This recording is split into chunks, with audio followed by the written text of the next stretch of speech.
Hello everyone. Today our topic is the strategies for development. The strategies for developing speaking skill. First of all, we have to know that most of the language used in the spoken form. In fact, language derives its validity, sustenance, and dynamism from speech. So, in the learning of any foreign language, we first need to comprehend the importance of spoken utterance and then make active use of language to express meaning, which other people can make sense of.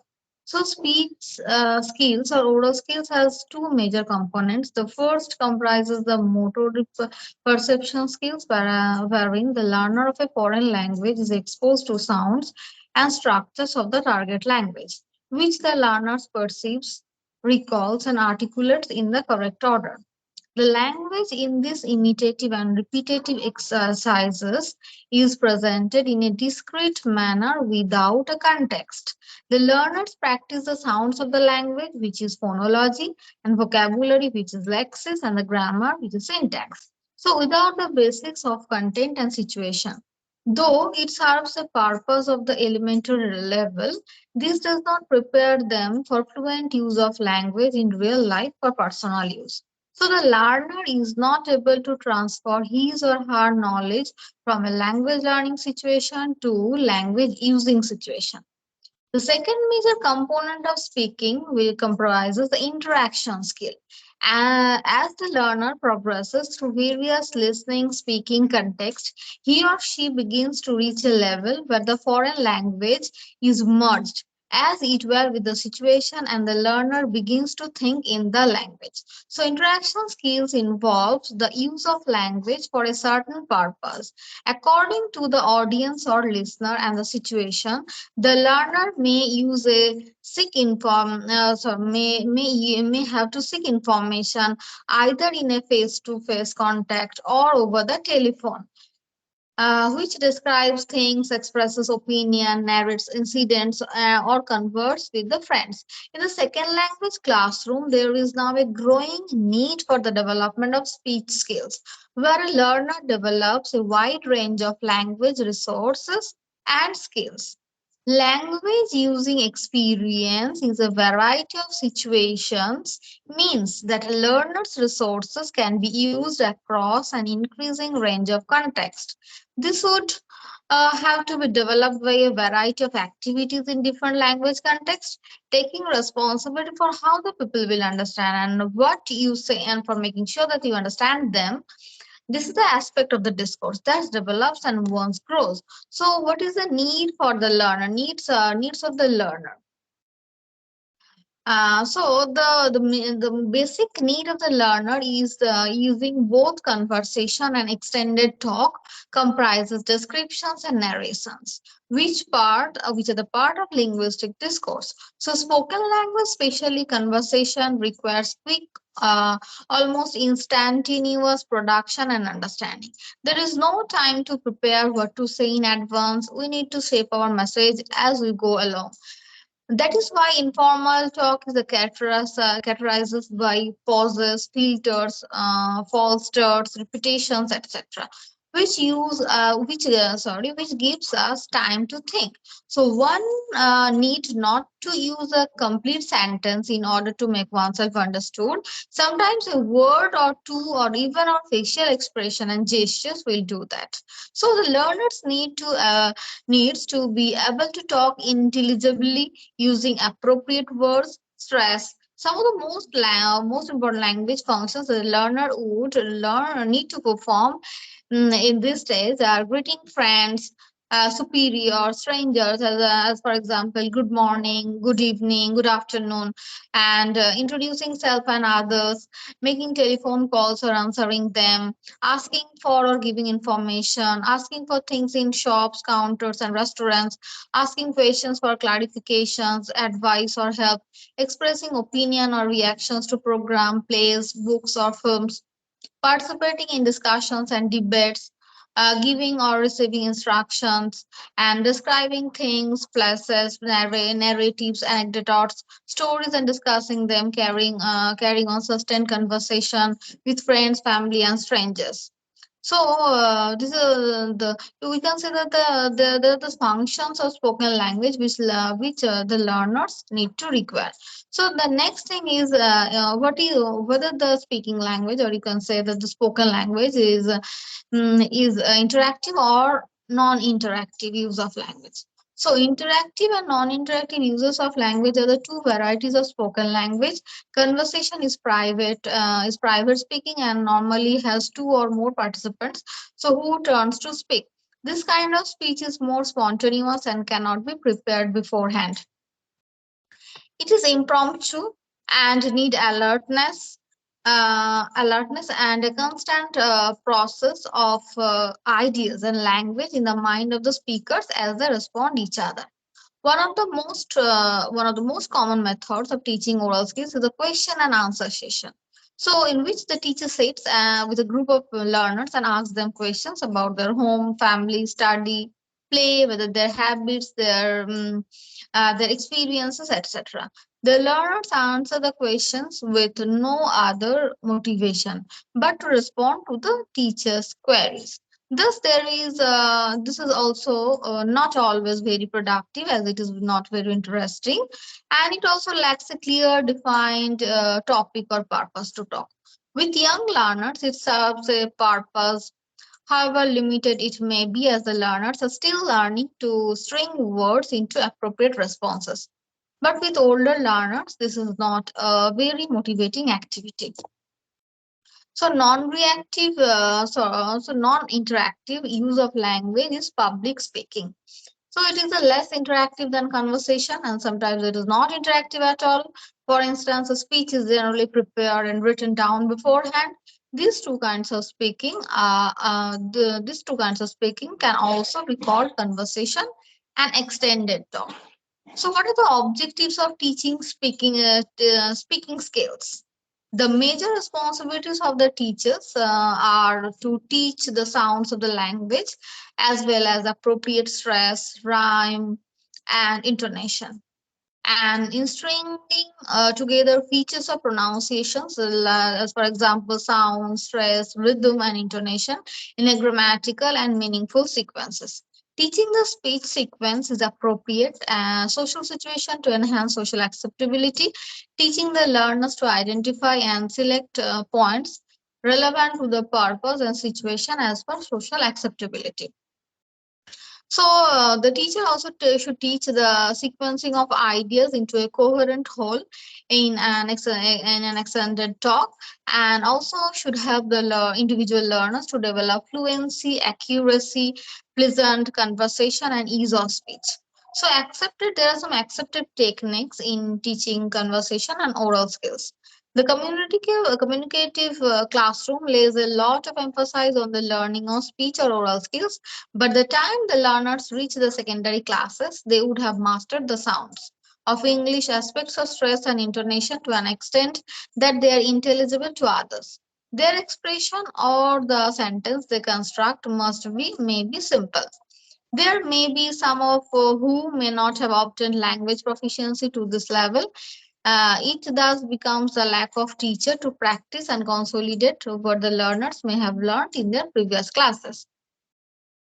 So the conversation in the class or the question and answer session, it should be the topic based discussion class, which the another kind of fluency based activity is the topic based discussion class, and the teacher plans discussions different topics and encourages all the learners to participate. While taking turns, and even though the topic are interesting, the learners may or may not be inclined to participate, as it is the discussion for the sake of discussion. In addition, the discussion may not carry personal relevance to the for the learner, and thus they have no incentive to talk. It is thus important that the learner must have involvement with the topic, so that he or she may share his or her understanding of the topic and others. Another disadvantage is the topic based discussion is that if it was carried out with the full class, which might at any even a given time to group ranging from 30 to 50 learners, the linguistic gains would be minimal. In the whole classroom discussion, not many learners would get a chance to speak. Moreover, the time available to each speaker would not be much. So as it is a very nominal class, the brighter learners would monopolize the activity, while the rest of the class would lose interest. So the task center fluency practice is increasing importance, importance being given to communication. So communicative tasks are being developed to used to develop fluency. These activities are done in small groups by the learners and may involve interaction, asking and answering questions, exchanging notes, agreeing or disagreeing, or role play. The tasks have a clear purpose and a tangible output, which depends on effective interaction between or amongst the learners. The learners of one group share the outcome of their activity, which might be in the shape of a report or a speech or a presentation with the other groups in the class. The learners have a concrete task to work with the clear guidance given by teacher in a situation which is akin to problem solving, and it also provides the basics for feedback. So, what are the demands of an activity that involves this discourse? So, teachers plan different kinds of speaking activities in their classes, which involving conversation or extended talks like narration or description, with sometimes or at a sudden and abrupt end of the activity with the direction. And the teacher was aware of the demands that the speaking if the teacher was aware of the demands that the speaking activity place on the learner, so he or she would be able to provide the impetuous or support that would help to sustain the activity. The teacher could give the following suggestions, as you can say: the cognitive demands, language demands, discourse demands, interactional demands. So cognitive demands means access previous knowledge on the topic, so the teacher can make choice make give choices to the students to utilize the knowledge effectively in interaction for the successful completion of the task and think of ideas and organize them. And language demands is find words and phrases related to the topic on the hand of each on the topic selected. So find appropriate words and phrases and to use during interaction with the fellow learners. To discourse demands is carry on the conversation in a way that it does not come to an abrupt end.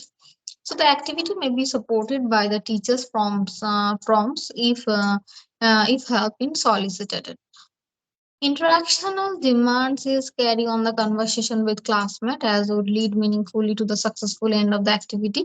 Use of language that is appropriate and socially acceptable during the interaction, especially while disagreeing or citing a different point of view, elicited the required response from the classmates according to the demands of the activity. And teaching, speaking, and listening, it is supported by the fact that similar people have to talk which makes activity less threatening. So involvement demands to motivate to motivate to the elicit the required information and creating an interesting atmosphere. And reading aloud does not help much in learning speaking. So, a large number of teachers use reading aloud. As a main strategy to improve their learners' oral skill, they ask the learners to read aloud from the textbook, course books. They listen for mistakes and correct them as they arise by interrupting the reader and requiring them to repeat or word or phrasing according to the model they provide. So, research has shown that this activity is not recommended in a number of counts, as a reading lesson creates an imaginative response in the mind of the reader from the visual stimulus of a black marks on the paper. Where reading aloud is used frequently, it slows down the speed of reading. And whereas the purpose of teaching reading is to increase the speed of reading. So only a few individuals get practice and the others has nothing to do, hence are getting bored. So it may be very embarrassing experience for the reader if there is a large number of corrections, and it would lead to deterioration of performance. And another thing is nobody knows whether the reader will be asked to stop or error of pronunciation, stress, intonation, or phrasing. With so many interruptions, they can be no fluency in reading aloud. So the job of reading aloud literary text without any practice or preparations is a difficult one, and only the best people can do it. So unless the peoples are going to be the announcers or the teachers, the ability to read aloud is a little practical value. So reading aloud is a kind of purposelessness. Nothing, nobody listens because everybody had the text. The sensible ones ignored the background mumbling and reading on.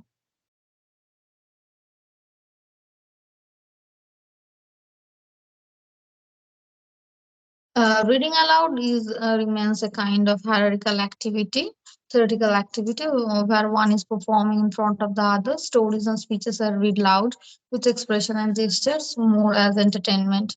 So, moreover, this those who have to read aloud professionally always read from a prepared script or text or the mental process that are required to in speaking does not come into play. So we can say distinguishing between the different features of writing and speaking. Or the speech is for normal speech is processed in real time and being transitory, and it leaves no stress other than what we remember, and it requires fast, almost instantaneous pronunciation, and as a result, it has many pauses, repetitions, and incomplete sentences. And there are silent pauses, voice fill pauses like false starts and regression filters like short forms and ellipses. So in spoken language, the speaker has direct contact with the listener. In fact, the speech situation requires a listener who influence the direction of the conversation by providing feedback or seeking clarification. The feedback given by the listener may be verbal or non-verbal, like raising of the eyebrows. The speaker thus adjusts and accepts the speech according to the listener. So we can say that the group work of socializing and developing oral skills. So group work gives an opportunity to learners to speak in a small groups comprising of the classmates, and there is a non-threatening situation for them, and it reduces the hesitation and embarrassment as a shy learner may feel in front of the whole class. It allows the learner to open up and shed some of their inhibitions, and in addition, each group work provides a feeling of security and sense of belonging as the learners sit huddled working out a problem, putting their heads together in non-competitive atmosphere, and thus personal rapport is built, leading in cooperation and assistance to each other. So an atmosphere of healthy competition is built when the groups try to see their group as perform best, and individual have the comfort and security of their groups. So we can also say that in a large class with cramped space, putting the learners in a group becomes a problem. So during the activity, the teacher may find it difficult to supervise many groups at the time. So an effective oral skills lesson which involves the simplicity of the task, which means it always rise to make a humble beginning and then move up towards the complexity to set the learners on a communicative activity as an initial stage. It is important that the task could be simple and achievable. The task should give a sense of purpose and direction, and for the preparation, the well prepared task is a successful task. So it is important to carefully work out the different aspects of the task. So anticipating the needs of the task and the problems that a teacher may come across in conducting the task. Tangible output or a result, both teacher and the learner should be able to visualize the output of the activity. The learner should know where their interaction would be talking them. So this is about the strategies of the language of the speaking skill, the strategies of speaking strategies for improving the developing speaking skills.